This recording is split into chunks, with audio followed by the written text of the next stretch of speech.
आपके घर में दरिद्रता लाती हैं ये आदतें। वास्तुशास्त्र के अनुसार मुफ्त में मिली हुई सुई प्रयोग नहीं करनी चाहिए। मुफ्त में किसी से भी सुई ली जाए तो इससे हमारे जीवन में नकारात्मकता बढ़ती है और घर के लोगों के बीच प्रेम संबंध खराब होने लगते हैं।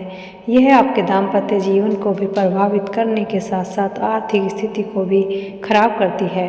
अब बाजार से नई सुई खरीद कर ही उसका इस्तेमाल करें।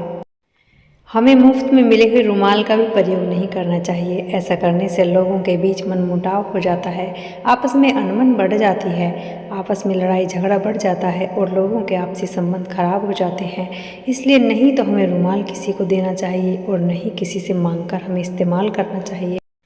हमें किसी से मुफ्त में मिले हुए लोहे को भी प्रयोग नहीं करना चाहिए और लोहे की चोरी से भी बचना चाहिए, क्योंकि इससे हमारा शनि खराब होता है और घर में दरिद्रता आती है। सूरज निकलने के बाद भी देर तक सोए रहना या बिस्तर पर ही लेटे रहना, इससे घर में नकारात्मकता आती है। यदि हमें किसी से पैसे लेने हैं या उसको देने हैं तो हमें सूर्यास्त से पहले ही यह काम कर लेना चाहिए। सूर्यास्त के बाद हमें किसी को पैसे नहीं देने चाहिए, नहीं लेने चाहिए। यदि हम सूर्यास्त के बाद लेन देन करते हैं तो इससे धन की हानि होती है।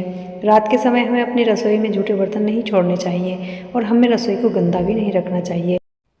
ऐसा करने से घर में नकारात्मक ऊर्जा का संचार होगा और धन धान्य में कमी आएगी। घर में हमें झाड़ू को कभी खड़ा करके नहीं रखना चाहिए, हमेशा झाड़ू को लेटा कर ही रखना चाहिए। और शाम को सूर्यास्त के बाद हमें झाड़ू भी नहीं लगानी चाहिए। अगर हम झाड़ू लगाते हैं तो हमारे घर से लड़ाई झगड़ा कभी ख़त्म नहीं होगा।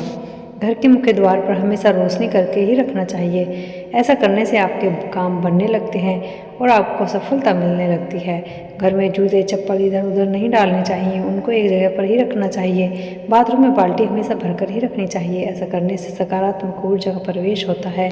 हमें बिस्तर पर बैठकर कभी भी भोजन नहीं करना चाहिए। वास्तुशास्त्र में इसको गलत बताया गया है। हमें बुरे सपने आने लगते हैं। हमें घर में साफ सफाई का विशेष ध्यान रखना चाहिए, इससे माता लक्ष्मी का वास होता है। सूर्यास्त के बाद कभी भी झाड़ू पोछा नहीं लगाना चाहिए। यदि आपके घर में टूटा हुआ शीशा रखा है तो उसको तुरंत ही वहाँ से निकाल देना चाहिए, क्योंकि ऐसा टूटा हुआ शीशा अशुभ माना जाता है। यदि आपके घर में नल खराब है तो उसको तुरंत ठीक करवाएं, नहीं तो इससे पैसे की बर्बादी होती है और घर की शांति भंग होती है। नकारात्मक ऊर्जा का प्रभाव बढ़ने लगता है। हमें घर में टूटे फूटे बर्तन, टूटे फूटे इलेक्ट्रिक सामान, झाड़ू, फर्नीचर, तस्वीर, दीपक, लकड़ी कुछ भी हमें घर में नहीं रखना चाहिए। इससे नकारात्मकता बढ़ने लगती है और हम आर्थिक रूप से परेशान होने लगते हैं। इसलिए इन बातों का ध्यान जरूर रखना चाहिए ताकि घर में सुख शांति बनी रहे। आपको वीडियो अच्छी लगी है तो चैनल को सब्सक्राइब करें, वीडियो को लाइक एंड शेयर जरूर करें। आप सभी का बहुत बहुत धन्यवाद।